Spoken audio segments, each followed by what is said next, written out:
मेरे हत्थ विच ना दालचीनी का छोटा जिहा पीस है। इसका दुरुस्त तरीका समझ लिया जाए। 4 किस्म के मरीज़ों वास्ते ज़बरदस्त फ़ायदा है।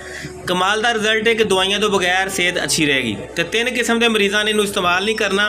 दालचीनी का पीस घ्यो दे विच, आयल दे विच, मक्खन दे विच तल के उस तो बाद उन्होंने सफूफ बना लो। तो हुण इस्तेमाल का तरीका समझ लिया जे। रात को सौण तो पहला नीम गर्म पानी या सादे पानी के नाल खाना है। तो 4 किस्म के मरीज़ों को जिहड़ा फ़ायदा मिलना है। पहले नंबर के उत्ते मेरे वो भैन भरा जिन्होंने जनाब मूँह दे विचों बो नहीं जाती, ज़बरदस्त रिजल्ट मिलेगा। दूसरे नंबर के उत्ते मेरे वो भैन भरा जिहड़े अपनी दिमागी सलाहियत की कमज़ोरी की शिकायत करते हैं।